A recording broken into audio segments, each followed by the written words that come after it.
Today I just wanted to make some comments about ORA, which I have been using for several years.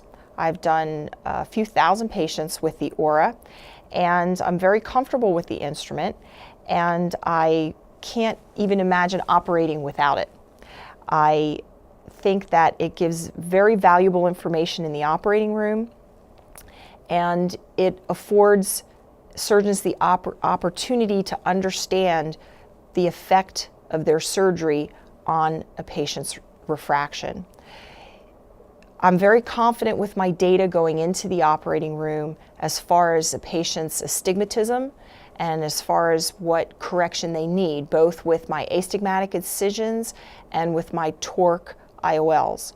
And so I come into the operating room with several topography measurements, with consideration for my posterior corneal astigmatism, my total corneal astigmatism, with my Cassini measurements, and my astigmatic treatment with my femtosecond laser as well. And then I have my surgery and I have my measurements with my ORA.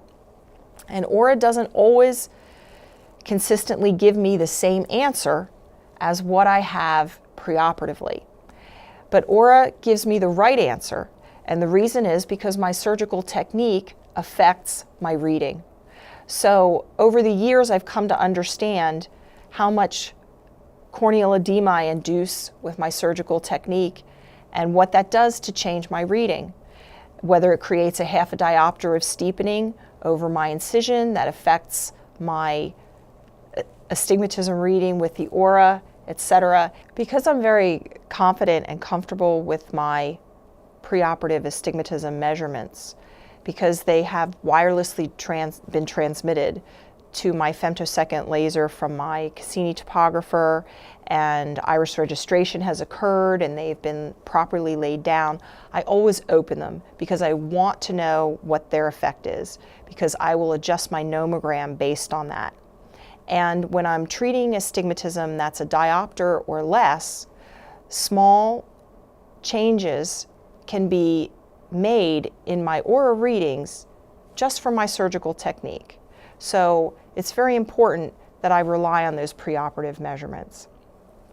With larger amounts of astigmatism, 3 diopters, 2 diopters, toric lenses, the ORA becomes critical. The effect of the surgical incision and small amounts of edema on that surgical incision are much less of a factor. So using the instrument as much as you can is very important in understanding the value of the reading. So if you have an ORA, I encourage you to try to use it on everyone possible. And we have a monthly fee so that we can use it on every patient that we want. And that enables us to improve our skill in understanding the instrument and using the instrument, as opposed to only using it for those people that pay for it, et cetera, because if you're only using the instrument occasionally, the true value of the instrument is up here. And so and again, I can't imagine operating without it. It's been instrumental in the results that I achieve with my patients, but you can't just go by whatever it reads. You have to understand the information that it's giving you.